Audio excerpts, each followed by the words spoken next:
പ്രേതമുണ്ടെന്ന് നിങ്ങൾ വിശ്വസിക്കുന്നുണ്ടോ? നമ്മളെല്ലാവരും എപ്പോഴെങ്കിലുമൊക്കെ അല്ലെങ്കിൽ ഒരിക്കലെങ്കിലും പ്രേതത്തെ ഓർത്ത് പേടിച്ചിട്ടുണ്ടാവും. ഉണ്ടാവുമെന്നല്ല, ഉണ്ട്.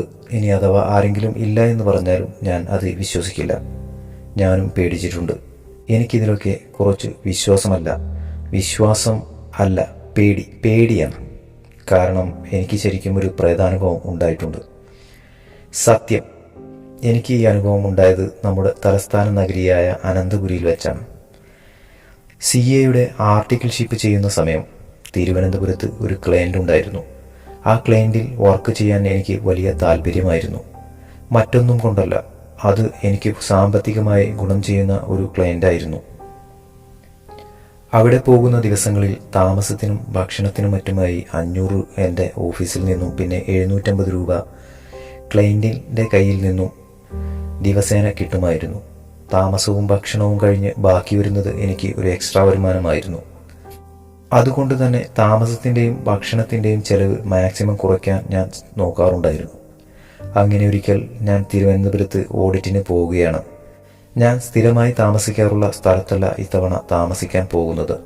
എൻ്റെ ഒരു സുഹൃത്ത് വഴി ഒരു കുറഞ്ഞ വാടകയ്ക്ക് വേറൊരു ഹോട്ടൽ എന്ന് പറയാൻ പറ്റില്ല, ഒരു ലോഡ്ജ് തരപ്പെട്ടിട്ടുണ്ട്. അതുവഴി എനിക്ക് ഒരു 50 രൂപ ലാഭം കിട്ടും. രാവിലെ 8:30 തന്നെ ലോഡ്ജിലെത്തി ഞാൻ മുറിയെടുത്തു. 2 നിലയുള്ള ലോഡ്ജിൽ ആകെ മുറികൾ ഒരു 10-20 എണ്ണം കാണും. ഒരു എൽ ഷേപ്പിലാണ് മുറികൾ ഇരിക്കുന്നത്. പടികൾ കയറി മുകളിൽ നിലയിൽ വന്നാൽ 7 മുറികൾ ഒരു വശത്ത്, പിന്നെ ഇടതുവശത്തേക്ക് തിരിഞ്ഞാൽ അവിടെ വീണ്ടും ഒരു 3-4 മുറികൾ. അതിൽ 6ാമത്തെ മുറിയാണ് എനിക്ക് കിട്ടിയത്. അതായത് കോർണറിൽ ഉള്ള 7ാമത്തെ മുറിക്ക് തൊട്ടു മുൻപുള്ള മുറി. ബാഗ് മുറിയിൽ വെച്ചിട്ട് മുറി പൂട്ടി ഞാൻ ജോലിക്ക് പോകാൻ ഇറങ്ങി. അപ്പോഴാണ് ഞാൻ തൊട്ടടുത്ത മുറിയുടെ വാതിൽ ശ്രദ്ധിച്ചത്. വാതിൽ പൂട്ടിയിരിക്കുകയാണ്.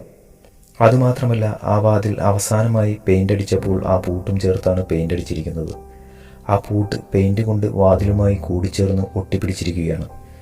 അതുകൊണ്ട് തന്നെ ആ മുറിയിൽ ആരും ഇല്ലെന്നും അത് കഴിഞ്ഞ കുറച്ചു കാലമായി തുറന്നിട്ടേ ഇല്ല എന്നും എനിക്ക് മനസ്സിലായി.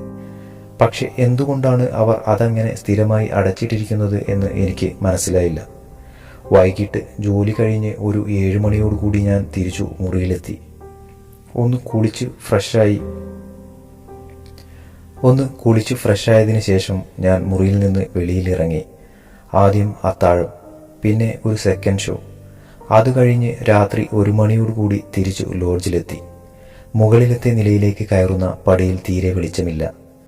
മുകളിലത്തെ നിലയിൽ ഞാൻ മാത്രമാണ് താമസക്കാരൻ എന്ന് എനിക്ക് തോന്നി. ഞാൻ എൻ്റെ മുറിയുടെ അടുത്ത് എത്തിയപ്പോൾ ആണ് അത് ശ്രദ്ധിച്ചത്. അടഞ്ഞുകിടക്കുന്ന 7ാമത്തെ മുറിയുടെ വെന്റിലേറ്ററിൽ നിന്നും ഒരു ചുവന്ന വെളിച്ചം പുറത്തേക്ക് വരുന്നു. പിന്നെ ചില ശബ്ദങ്ങളും. ഞാൻ വീണ്ടും അതിൻ്റെ വാതിലിലേക്ക് ഒന്നുകൂടി നോക്കി. എല്ലാം പഴയ പോലെ തന്നെ, അത് പൂട്ടി തന്നെയാണ് ഇരിക്കുന്നത്. ഞാൻ പെട്ടെന്ന് തന്നെ എൻ്റെ മുറി തുറന്ന് അകത്ത് കയറി വാതിലടച്ചു. എൻ്റെ മനസ്സിൽ ഒരു വല്ലാത്ത ഒരു തരം പേടി കടന്നുകൂടി. എന്തൊക്കെയോ ചില ദുസൂചനകൾ. പേടി കളയാൻ ഞാൻ മുറിയിലെ ലൈറ്റും ടിവിയും ഓൺ ചെയ്തു. കണ്ണുമടച്ച് കിടന്നുറങ്ങാൻ ശ്രമിച്ചു. എത്ര നേരം അങ്ങനെ കിടന്നു എന്നറിയില്ല. കുറച്ചു നേരം കഴിഞ്ഞ് ഞാൻ വീണ്ടും ഞെട്ടി ഉണർന്നു. ആകെ ഒരു അസ്വസ്ഥത. വിയർത്തു കുളിച്ചിരിക്കുന്നു. ഞാൻ സമയം നോക്കി. 2:45. കുറച്ചു ധൈര്യം സംഭരിച്ച് ഞാൻ മുറിക്ക് പുറത്തിറങ്ങി. 7ാമത്തെ മുറിയിലേക്ക് നോക്കി. ചുവപ്പ് വെട്ടം ഇപ്പോൾ വരുന്നില്ല. ശബ്ദങ്ങളും കേൾക്കുന്നില്ല. ഭയപ്പെടുത്തുന്ന നിശബ്ദതയും കൂറ്റാക്കൂരിരുട്ടും മാത്രം. പിറ്റേ ദിവസം ഉറക്കമുണർന്നപ്പോൾ നേരം വൈകി. എത്രയും പെട്ടെന്ന് ഓഫീസിലെത്തണം. ജോലി ഒരുപാടുണ്ട്. ഇന്ന് വെള്ളിയാഴ്ചയാണ്. ഇന്ന് തീർന്നില്ലെങ്കിൽ ശനിയും ഞായറും കഴിഞ്ഞ് തിങ്കളാഴ്ചയെ പണി തീർക്കാൻ പറ്റുകയുള്ളൂ. അതുകൊണ്ട് ഇത്തിരി താമസിച്ചാലും സാരമില്ല. ജോലി ഇന്നു തന്നെ തീർക്കണം. അന്ന് ഉച്ചഭക്ഷണത്തിനിടയ്ക്ക് കുശലം പറയുന്ന അവിടുള്ള ഒരു സ്റ്റാഫ് ഞാൻ എവിടെയാണ് സ്റ്റേ ചെയ്യുന്നത് എന്ന് ചോദിച്ചു. ഞാൻ ലോഡ്ജിൻ്റെ പേര് പറഞ്ഞു. ആ ദുഷ്ടൻ അപ്പോൾ തന്നെ ഒരു ഞെട്ടിക്കുന്ന വിവരം എന്നോട് പറഞ്ഞു. ആ ലോഡ്ജിൽ 2 വർഷം മുൻപ് ഒരാൾ ആത്മഹത്യ ചെയ്തിട്ടുണ്ട്. കഴിഞ്ഞ ദിവസത്തെ സംഭവങ്ങൾ എൻ്റെ വെറും തോന്നലാണ് എന്ന് കരുതി മറക്കാൻ ശ്രമിക്കുമ്പോൾ ആണ് ഇങ്ങനെ ഒരു വിവരം ഞാൻ അറിഞ്ഞത്. ഉള്ള ധൈര്യവും അവിടെ തീർന്നു. 2 ദിവസത്തെ വാടക മുൻകൂർ കൊടുക്കുകയും ചെയ്തു. ചെക്കൗട്ട് ചെയ്യാനുള്ള സമയവും ഞാൻ തിരിച്ചെത്തുമ്പോൾ കഴിഞ്ഞിരിക്കും. കാലിൻ്റെ പെരുവിരലിൽ നിന്നും ഒരു ഭയം എന്നിലേക്ക് അരിച്ചു കയറി. അന്ന് ജോലി കഴിഞ്ഞു തിരിച്ചു മുറിയിലെത്തിയപ്പോൾ വൈകി. എത്രയും പെട്ടെന്ന് കിടന്നുറങ്ങണം. നേരം വെളുക്കാതെ കണ്ണ് തുറക്കരുത്. ഇടയ്ക്ക് ബാത്റൂമിൽ പോകാൻ പോലും എണീക്കണ്ട എന്ന് തീരുമാനിച്ചു. മുറിയിലേക്ക് കയറുമ്പോൾ ഞാൻ ഓട്ടക്കണ്ണിട്ട് അടുത്ത മുറിയിലേക്ക് നോക്കി. അത് പൂട്ടി തന്നെ ഇരിക്കുകയാണ്. മുറിയിൽ കയറി പാഴ്സൽ വാങ്ങിയ ഭക്ഷണം കഴിച്ച് TV-യിൽ ഏതോ ഒരു സിനിമയും വെച്ച് ഉറങ്ങാൻ കിടന്നു. പക്ഷേ ഞാൻ എന്ത് നടക്കരുത് എന്ന് ആഗ്രഹിച്ചോ അത് തന്നെ നടന്നു. രാത്രി ഒരു 12:30 ഞാൻ ഞെട്ടിയെണീറ്റു. ഉറങ്ങാൻ ശ്രമിച്ചിട്ട് കഴിയുന്നില്ല. ആകെ ഒരു പരവശം, ഉള്ളിൽ വല്ലാത്ത ഭയം. മുറിയുടെ ഉത്തരത്തിൽ നിന്നും ചുവരിൽ നിന്നും ഒക്കെ ചില വികൃത രൂപങ്ങൾ ഇറങ്ങി വരുന്നത് പോലെ എനിക്ക് തോന്നി. ഞാൻ കണ്ണടച്ച് അറിയാവുന്ന ദൈവങ്ങളെയൊക്കെ വിളിച്ചു പ്രാർത്ഥിച്ചു. അപ്പോൾ എനിക്ക് എവിടുന്നോ കുറച്ച് ധൈര്യം കിട്ടി. ഈ പേടിയെ എങ്ങനെയും കീഴ്പ്പെടുത്തണം.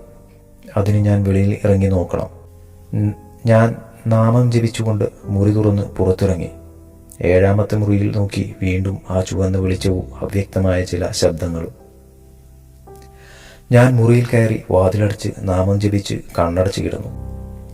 പിറ്റേ ദിവസം നേരം വെളുക്കുന്നതിന് മുൻപ് ഞാൻ എണീറ്റു. എത്രയും പെട്ടെന്ന് ഈ നശിച്ച മുറി ഒഴിഞ്ഞ് വീട്ടിലേക്ക് പോകണം. വേഗം തന്നെ ഞാൻ കുളിച്ച് റെഡിയായി. മുറി പൂട്ടി ബാഗുമെടുത്ത് താഴേക്ക് നടന്നു.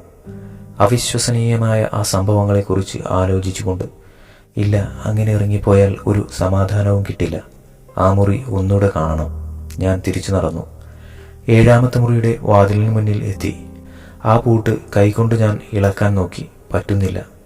അത് ഒട്ടിപ്പിടിച്ചിരിക്കുകയാണ്. ഞാൻ ജനലിലൂടെ അകത്തേക്ക് നോക്കാൻ ശ്രമിച്ചു.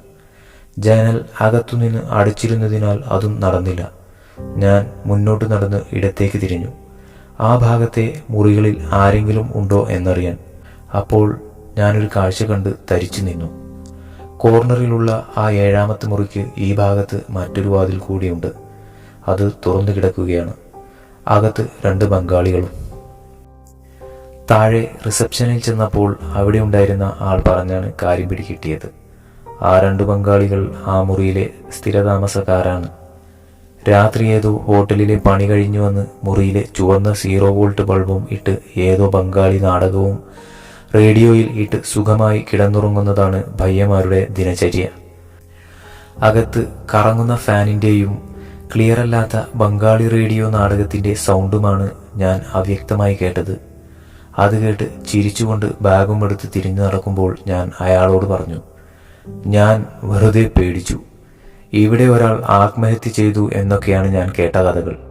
അയാൾ അപ്പോൾ പിറകിൽ നിന്ന് ഉറക്കെ ചിരിച്ചുകൊണ്ട് പറഞ്ഞു, അതൊക്കെ ആളുകൾ ചുമ്മാ പറഞ്ഞുണ്ടാക്കുന്നതല്ലേ. ഞാൻ ആത്മഹത്യ ചെയ്തതല്ല, എന്നെ കൊന്നതാണ്. ഇത് കേട്ട് ഞാൻ തിരിഞ്ഞു നോക്കി. അപ്പോൾ അയാൾ അവിടെ ഉണ്ടായിരുന്നില്ല.